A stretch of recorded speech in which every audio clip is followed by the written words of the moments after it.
त्यसपछि यो भाग 2 लाई मैले बनाएँ सिङ्गापुर आइसकेपछि जब भाँडा माझेर अब सुत्ने क्रम भयो त्यो अर्को अब दिन बित्दै गयो जब दिन बित्दै गएपछि अब त्यहाँ कस्तो कार्यक्रम हुन्थ्यो भने नेपाली रेस्टुरेन्ट एउटै थियो सिङ्गापुरमा त्यो एउटा मात्रै त्यति बेला एउटै थियो अनि त्यहाँ चाहिँ प्रत्येक फ्राइडे चाहिँ त्यहाँ दोहोरी कार्यक्रम हुन्थ्यो साङ्गीतिक कार्यक्रम हुन्थ्यो साङ्गीतिक कार्यक्रम पनि कस्तो थियो भने त्यति बेला रोयल नेपाली एयरलाइन्स सिङ्गापुरमा दिनको 2 चोटि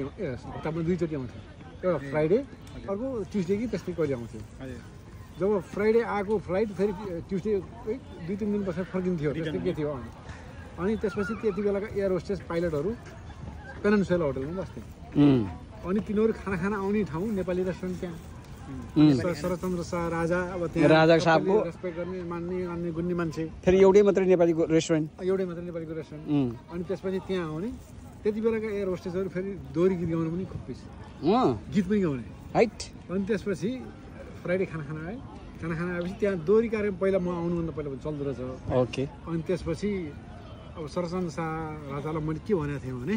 हेर्नुहोस् अब म मादल थाहा पनि बजाउँछु त्यहाँ हुन्छ नि एक खान दुई खान गर्दाखेरि मादल बजाउने कुरा पनि मलाई थाहा भयो अनि दोहोरी गाउने बेलामा जस्तै फ्राइडे दोहोरी गाउँछन् किचन विकेन्डमा त एकदम बिजी हुन्छ नि त रेस्टुरेन्टहरू हो विकेन्ड भनेको फ्राइडे भनेको बिजिएस्ट डे हो कि अनि त्यसपछि ठ्याक्क 7:30 बजेतिर हाम्रो क्याम्पका दाजुभाइहरू त्यति बेलाका सिनियरहरू त सबै रिटायर भएर गइसक्नु हो क्याम्पका दाजुभाइहरू सिनियर जिएमहरू त्यहाँ आउने कि दोहोरी गाउनलाई एयर होस्टेस त दोहोरी गाउने हो नि त सानो कुरा थिएन नि त्यसपछि हर क्याम्पका दाजुभाइहरू आए अनि त्यसपछि अब गीत गाउनु सबै रेडी भए अब मादल बजाउनु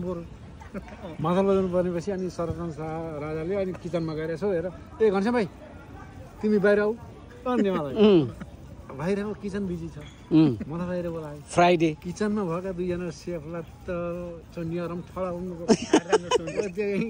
अब हामीले हेरेको हामी योभन्दा पुरानो मान्छे आएर यसरी काम गर्नुपर्ने त्यसलाई बाहिर लाने घर मात्र भन्ने हुँदो है भन्ने म भए मैले त्यसो भन्ने थिएँ पनि होइन त्यसो सोचेँ होला भन्ने मेरो शङ्का मात्रै कि अनि त्यसपछि बाहिर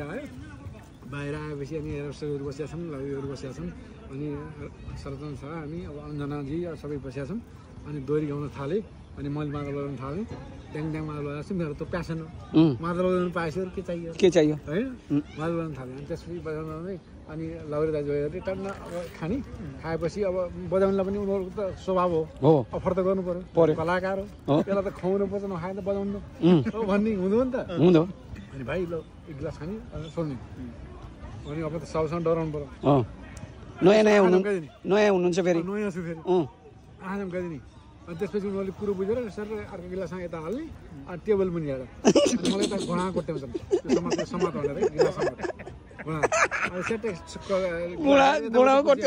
यतापट्टि कुहा राख्थे यतापट्टि कुहा अर्को लाउदै बसेका उनले समातिन्छन् अनि